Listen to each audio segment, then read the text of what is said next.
Hello, welcome to today's edition of Vantage Views. My name is Dawn Meglin. I am the Senior Director of Community Engagement at Vantage Aging, headquartered in Akron, Ohio. We are a 44-year-old not-for-profit that provides services to help older adults age in place, and our mission is to promote a positive perspective on aging. And welcome. We're so glad that you're here. Growing up surrounded by family of many generations, I even had the opportunity to live with my great-grandfather at one point. There were certain topics that were taboo in our family, and how we were feeling mentally was one of them. And I can remember my grandfather saying, "We're made of sturdy stock. We don't talk about such things," when Grandma was feeling a little bit blue. Or my grandmother saying about her sister, "Well, she's just nervous, dear."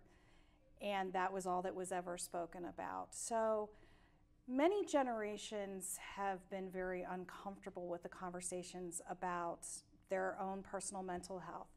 As a society, we've always been very positive about talking about our physical health, but when it comes to how we're feeling, maybe not as quite as popular a topic. Now, as each generation has progressed, we're having more and more open conversations and dialogues. I know with my adult children, it's very easy to have those conversations. But what about if you're taking care of an older parent or relative? Or what if you're just an older American yourself? Are you comfortable having those conversations, and do you know how to handle feeling depressed or unhappy? Do you know who to talk to? Do you know how to handle it? We're seeing today more than 2 million Americans age 65 and older that are suffering from some type of depression. That's a startling statistic when you think about how many people that is that's just surrounding you in your own neighborhood or community, and that's according to the National Institute of Mental Health. 1/3 of widows or widowers meet criteria for depression in the first month after losing a spouse.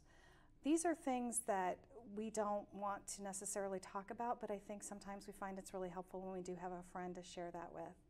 So today we are going to be talking with a local expert, and that would be the Vantage Aging Clinical Director of Behavioral Health Solutions, Gizelle Jones. Gizelle, welcome to the show. Thank you, Dawn. It's great to be here. We're so excited. So can you tell our audience a little bit about what it is that you do at Vantage Aging? Yes, Behavioral Health Solutions is a department that specializes in the needs of older adults in terms of their mental health. And what we try to do is really promote the idea of good mental health. We have 2 tracks that our older adults are able to participate in. One is the general mental health track, which means that you can come in and have individual counseling. We also have groups available, support groups, that might be of some assistance and help to you in terms of advancing good mental health. We also have the opportunity to actually go out into an older adult's home and provide these same services in their home, because there are many older adults that, for many physical reasons, aren't able to get out and get access to us in terms of our agency itself. So we will go to you when there is a need.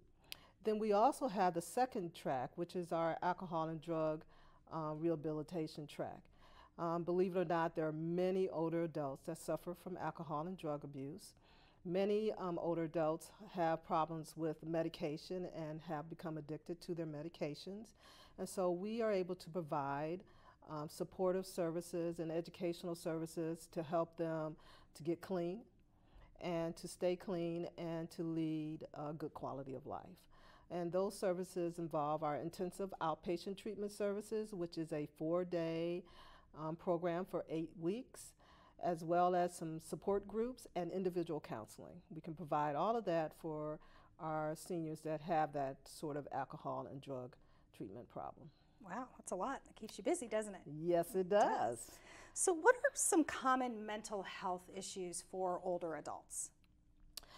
As we age, it is quite common, and most people don't talk about it, but it's quite common for us to begin and experience loss. on a greater scale. We have loss of our jobs as we age. Many of us are forced to leave our jobs. We have losses of our friends and family, the people that we love begin to die in front of us. We have losses in terms of having to downsize our beautiful homes that we've lived in for maybe 50 years and can no longer negotiate physically. So there are lots and lots of losses that we experience in this other part of our life. And people view it as the golden years. So there's this perception that we're traveling and having a good time, and we do that. And when I say we, I'm a part of that baby boomer, older generation, and we do some of that. But there's also that degree of just losing things and having that loss of your sense of self-worth, being a productive individual, contributing to society. And that is really a huge transition for an older adult. And that's something that's taboo, that's never discussed. Right. Just as I talked about in the beginning of the show, we never talked about it. It was always, we're made of sterner stuff, and we don't talk about those things. That's right. So what would be symptoms that somebody would look for, either in themselves if they were very self-aware, or a loved one or a coworker, a fellow church member might notice a symptom of perhaps there being some issues with the person's mental health? One of the most important things that we need to look at is that sense of increasing isolation. As we age and we begin to lose loved ones, that isolation becomes more and more paramount. So when you are seeing people that's in your work environment or even your relatives, and you start to see them really withdraw, they're not coming out of their house as much, they're not participating in activities such as church and the things that are important to them, that is one of the key signs that there may be some underlying grief and depression that needs to be dealt with. Great. Okay. What are the risk factors of mental health problems in seniors? Again, that number one theme of isolation. We as human beings naturally have been given this God-given ability to be around other human beings. We need that in order to thrive. And when we stop having that, lots of things start to happen to us emotionally as well as physically. So isolation for seniors is a number one problem in terms of their quality of life, in terms of their good mental health, in terms of their physical health. And that's the thing you got to really, really pay attention to.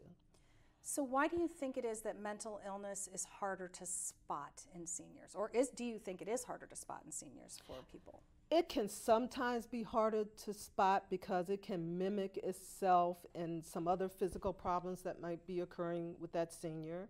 A lot of times seniors can have some physical things that go wrong with them, such as a urinary tract infection, and that can actually mimic itself as a psychosis or a deep depression when it's a physical problem. So a lot of times it's hard to detect that they're having some mental health issues because of the physical issues and because of the stigma that society has on what a senior is supposed to look like. That a senior is supposed to be sitting at home in front of their TV, that they reinforce the isolation that they really shouldn't have.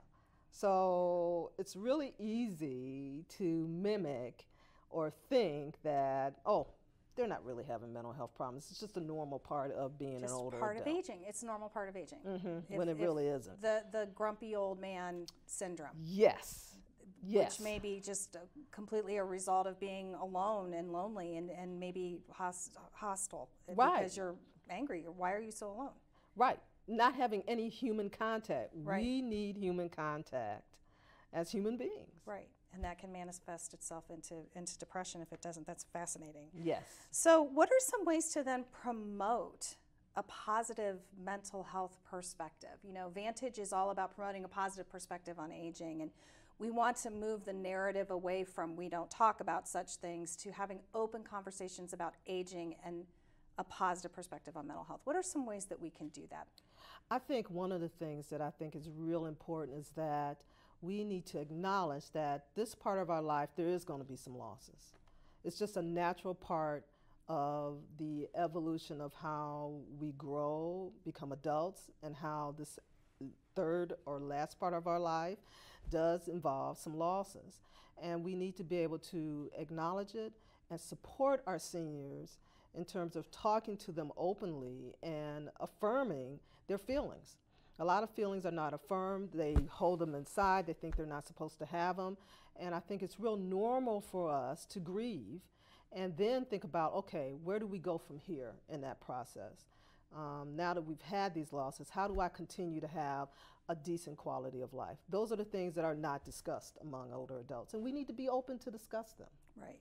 And that's the responsibility of every generation, not just our Absolutely. peers as we age, but children, the Right. caregivers Right. need to be comfortable with that. Right. Even within my own family, I have a 95-year-old grandmother, and I constantly tell my two sons, you need to go over there and talk to your great-grandmother. Do you know how special that is to be able to talk to your great-grandmother and just, just be with her, allow her to tell you all the wonderful stories that she had when she was growing up. And that just gives her such a sense of self-worth to be able to pass all of this on to her great-great-grandchildren. Right. So we all have a real responsibility to uplift our older adults and make them feel the good. respect, right, and give them a little bit of respect and time. That's right, that they helps deserve. immensely. They do. They do. How do you know if any of this is resonating with anybody watching this show? How do you know when it's time to maybe reach out for some treatment or support? Well, if your gut's telling you there's something quite not right, then 9 times out of 10, it's not right. So it's a great opportunity to get online, do a little Googling, look in your area for possible counseling centers or information and referral lines that might be able to give you some information on depression and anxiety and can tell you about some of the local counseling agencies in your area that you might be able to take your loved one to. Great. And we have a screening tool on our website at vantageaging.org too for mental health. Yes, so they absolutely. can do the screening tool as well, just to see if maybe any of those things, we've checked off 9 out of 10 boxes, so maybe it's time to talk to somebody. Absolutely. Our screening tool is a wonderful screening tool for depression and anxiety. It's very simple to take, and yes, it can definitely tell you if there's something that you need to be looking at a little more closely with your loved one. Great. So can you give me an example, Gizelle, of how an older adult may have improved their health by seeking treatment? Oh, we have many examples at Vantage Aging and within our department. I can think of one example of a woman that has experienced quite a bit of loss and recently found out that on top of those layers of losses that she now has cancer. But she is so vibrant with her life. Just because she came in, she was able to talk about her losses of her husband and her having to downsize and leave her home, and just got the affirmation she needs. She's a strong woman anyway. Mm-hmm. And she just needed that affirmation that it was okay for her to feel bad, that it was okay to grieve the situation.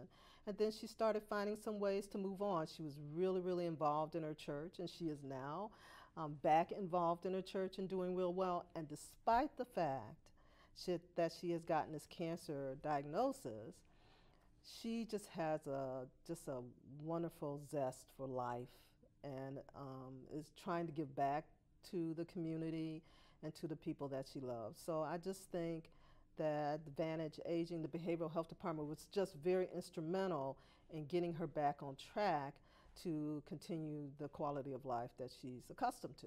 That's great. We like to hear those success stories. Mm-hmm. So what should someone do if they suspect a loved one might benefit from talking to somebody, just to have the conversations like this lady did? Well, I think one of the most important things to do is to just give that loved one the time to just listen to them and acknowledge that, they're experiencing some losses. And then, like I said, it's really important to see what the resources are in your community. This person has insurance. They have a provider directory. that you can easily access that gives you a list of all the counselors and counseling agencies that would provide services for this person under their insurance. So you can access some opportunities by doing that. You can also do what I said is Google, just do good old Google and find out what agencies are available in your area that might provide counseling at a sliding fee scale, because they're all different types of agencies that can provide counseling at a cost that you can afford, which is really, really important. And most agencies will not turn you down because you cannot afford it. So it's really important to just be supportive of that person, tell them here are some opportunities available for you, places that we can go, and actually go with the person to that center or that place that's providing some good services. So we talked about finding some of the signs in someone that's aging and maybe dealing with some depression or other mental health issues. Do you have words of encouragement or questions that somebody might ask of an older adult that would provide the perspective that I care and I'm here and I'm listening and I want to help you? So oftentimes when we approach people about something that's so intimate and so private as our mental health, they can be easily offended.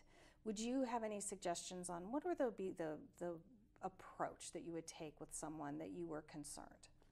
I really think that to put on good listening ears is the first thing. So just to talk to them and tell them that it must be really difficult to be in this situation that you're in now, and to allow them to be able to really talk about it and to be open about it. And while you're doing that, to be able to ask some of the questions that's important in terms of depression. You know, hey, because of this, all these things that are going on, man, it must be really hard to get some sleep. It must be really difficult to eat these days. How can I help you with some of these things? What is that like for you? Because those are some of the factors that lend itself to being depressed.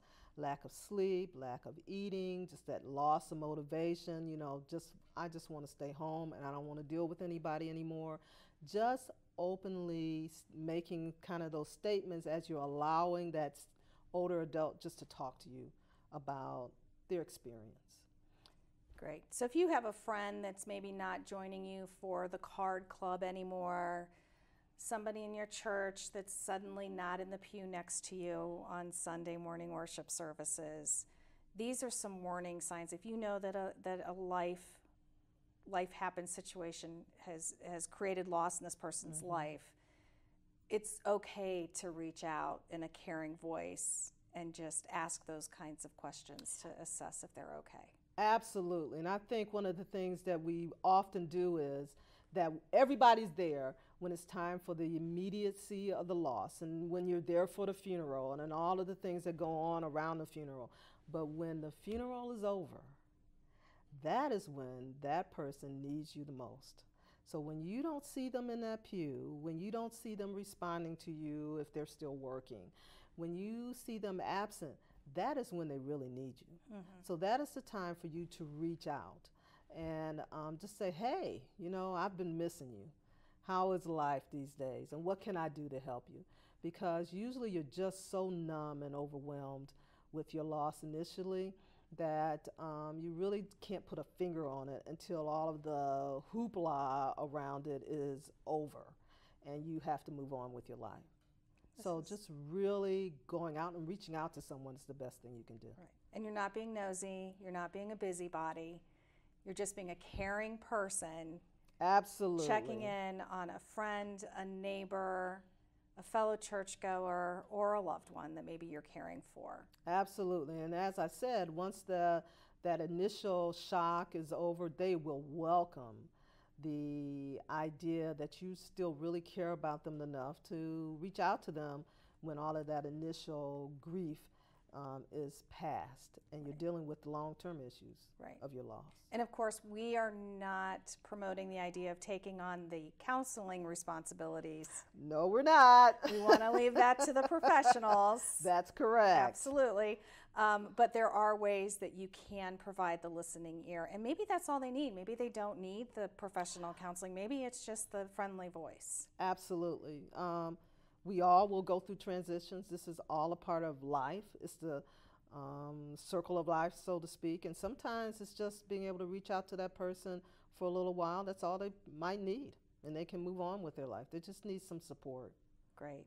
And so once again, if someone feels like they really want to reach out and get some professional help, Gizelle, can you tell the audience, what would you recommend they do? Where do they start? We know Google, try to find that local service provider. Absolutely. What else should they do? Absolutely. And if you can talk to that loved one about if they have insurance, to be able to go to that provider directory to find services that are provided within the insurance, and that will help them also.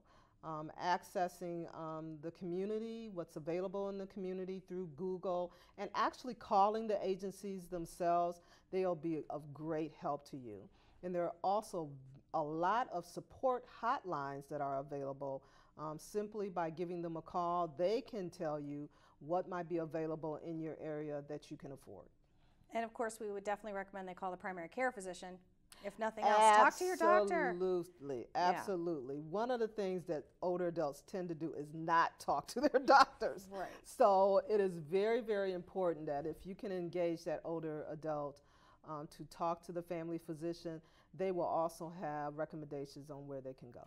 That's great. Great information, Gizelle. Thank you so much for sharing with us today. That was very informative. I actually learned a lot from this conversation, and I have some people I want to call. So check in on them.